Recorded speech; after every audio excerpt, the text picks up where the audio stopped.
क्या आपके दोस्त आसपास पूरे टाइम ऑस्ट्रेलिया में पीआर के लिए पॉइंट्स के बारे में बात करते रहते हैं और आपको कोई आइडिया नहीं है कि ये क्या हो रहा है? It's fine. इस वीडियो में मैं आपको बताऊंगी कि ऑस्ट्रेलिया में परमानेंट रेजिडेंसी के लिए पॉइंट्स कैसे कैलकुलेट करे जाते हैं, और वो भी हिंदी में। तो इस वीडियो को स्टार्ट करने से पहले, मेरा नाम है सांची और इंटरनेशनल हिंदी पे हम सारी videos international students in Australia के रिगार्डिंग बनाते हैं। तो अगर आप ऑस्ट्रेलिया आने का प्लान कर रहे हैं या आप ऑलरेडी यहाँ पे और आपको कुछ इन्फॉर्मेशन के बारे में हेल्प चाहिए, तो प्लीज हमारे चैनल को सब्सक्राइब करिए और इस वीडियो को लाइक करिए। तो चलो चलते हैं। इस वीडियो में मैं आपको जो भी इंफॉर्मेशन दे रही हूँ वो आपके हिसाब से वेरी कर सकती है कि आपका कौन सा ऑक्यूपेशन है और आप कौन से वीजा के लिए अप्लाई कर रहे हैं। मैं इस वीडियो में आपको स्किल्ड इंडिपेंडेंट वीजा, जो कि सब क्लास 189 वीजा है, उसके अकॉर्डिंग बताऊंगी। प्लीज इस वीडियो को प्रोफेशनल एडवाइस मत लेना, ये सिर्फ आपकी एक बेसिक रेफरेंस के लिए है कि आप अपने पॉइंट्स कैसे कैलकुलेट कर सकते हैं। तो चलो स्टार्ट करते हैं। First, age. आप अपने एज के लिए पॉइंट्स क्लेम कर सकते हैं ऑस्ट्रेलिया में। इस टेबल के अकॉर्डिंग अगर आप 18 से लेके 24 के बीच में हैं तो आपको 25 पॉइंट्स मिलेंगे। अगर आप 25 से लेके 32 तक हैं तो आपको 30 पॉइंट्स मिलेंगे। प्लीज नोट, ये हाईएस्ट पॉइंट्स हैं जो आपको मिलेंगे एज के लिए। अगर आप 33 से लेके 39 तक हैं तो आपको 25 पॉइंट्स मिलेंगे, और अगर आप 40 से लेके 45 तक हैं तो आपको 15 पॉइंट्स मिलेंगे।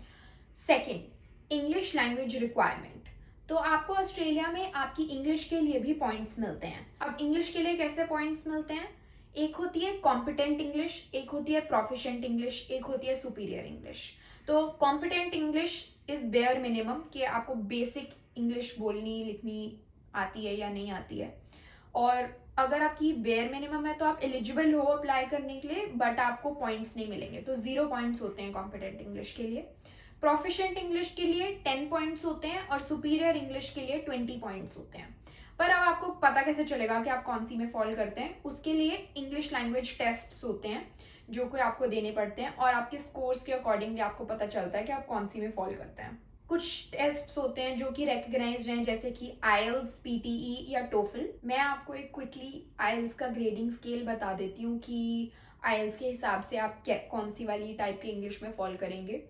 तो आईएल्स में 4 पार्ट्स होते हैं: reading, writing, speaking and listening. तो अगर आपके चारों पार्ट्स में 8 या 8 अबव आए हैं, सुपीरियर इंग्लिश में फॉल करते हैं आप।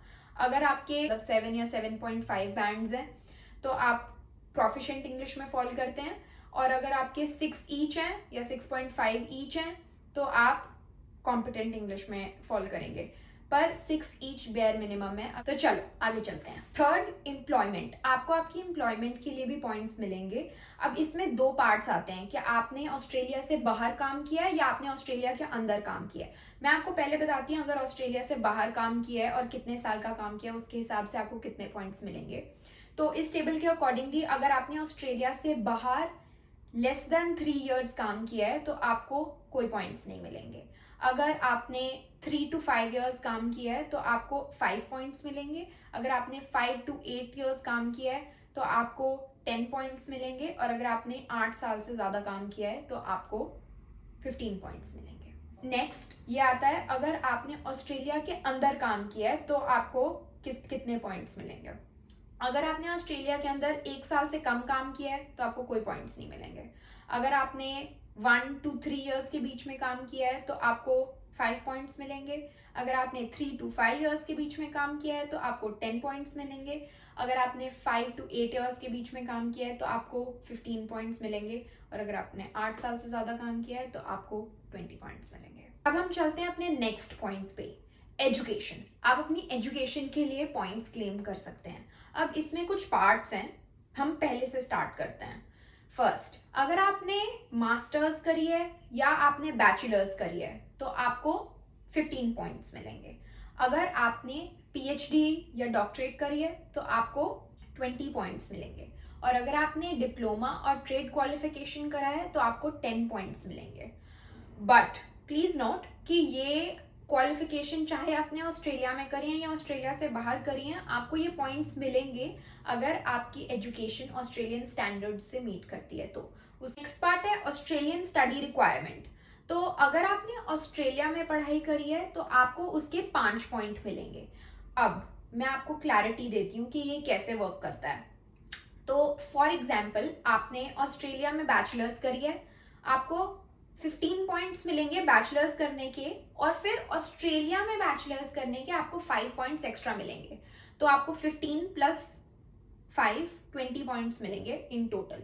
ऑल्सो प्लीज नोट, एजुकेशन के लिए आपको अपनी हाईएस्ट डिग्री के ही पॉइंट्स मिलेंगे।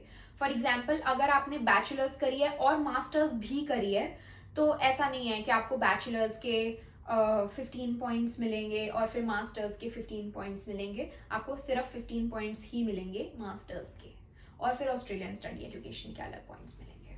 आपको स्टडी इन रीजनल ऑस्ट्रेलिया के भी पॉइंट्स मिलते हैं जो कि 5 पॉइंट्स होते हैं। फॉर एग्जाम्पल, अगर आपने बैचलर्स करी है आपको उसके 15 पॉइंट्स मिलेंगे। फिर अगर आपने ऑस्ट्रेलिया में बैचलर्स करी है आपको उसके 5 पॉइंट्स मिलेंगे, तो 20 पॉइंट्स हो गए। और अगर आपने रीजनल ऑस्ट्रेलिया में करी है तो आपको उसके 5 एक्स्ट्रा पॉइंट्स मिलेंगे, तो कि टोटल 25 पॉइंट्स हो गए। अब अगर आपको ये रीजनल ऑस्ट्रेलिया के बारे में थोड़ी और इन्फॉर्मेशन चाहिए और कौन से एरियाज रीजनल ऑस्ट्रेलिया में आते हैं, तो इस वीडियो को पता नहीं कहाँ पे है, बट उसको क्लिक करिए और आपको रीजनल ऑस्ट्रेलिया के बारे में इंफॉर्मेशन मिलेगी। नीचे डिस्क्रिप्शन में भी डाल दूंगी। नेक्स्ट, प्रोफेशनल ईयर के 5 पॉइंट्स मिलते हैं। मोस्टली ऑक्यूपेशंस लाइक अकाउंटिंग और इंजीनियरिंग स्टूडेंट्स प्रोफेशनल ईयर करते हैं और फिर उनको एक्स्ट्रा 5 पॉइंट्स मिलते हैं। नेक्स्ट, नाटी। अब नाटी क्या होता है? National accreditation authority of translators and interpreters. मुझे 10 मिनट लगे ये याद करने में। अगर आपको कोई भी और लैंग्वेज आती है इंग्लिश के अलावा, तो आप उसके लिए एक टेस्ट एग्जाम होता है, वो पास करते हो, और अगर आप वो पास करते हो तो आप एक ऑफिशियल प्रोफेशनल ट्रांसलेटर और इंटरप्रेटर होते हो उस लैंग्वेज के लिए, तो आपको उसके एक्स्ट्रा 5 पॉइंट्स मिलते हैं। Last, partner skills. तो अगर आप सिंगल हैं, कंग्रेचुलेशन, आपको सिर्फ सिंगल होने के ही 10 पॉइंट्स मिलेंगे। बट अगर आपके पास पार्टनर है तो वो थोड़ा सा कॉम्प्लिकेटेड हो जाता है, क्योंकि उसमें उनके स्किल्स, उनकी एज, उनकी इंग्लिश कॉम्पिटेंसी, उस सब के ऊपर डिपेंड करता है कि आपको कितने पॉइंट्स मिलेंगे। तो मैं डिस्क्रिप्शन में एक माइग्रेशन एजेंट का डिटेल्स डाल दूंगी जिनके साथ आप कॉल बुक कर सकते हैं अगर आपको कोई भी डाउट है माइग्रेशन के रिलेटेड, PR के रिलेटेड, पॉइंट्स के रिलेटेड, जॉब्स के रिलेटेड, किसी भी चीज़ के रिलेटेड अगर आपको कोई डाउट है तो आप उनके साथ एक कॉल बुक कर सकते हैं और अपने डाउट्स क्लियर कर सकते हैं। सो थैंक यू वीडियो देखने के लिए और बाय।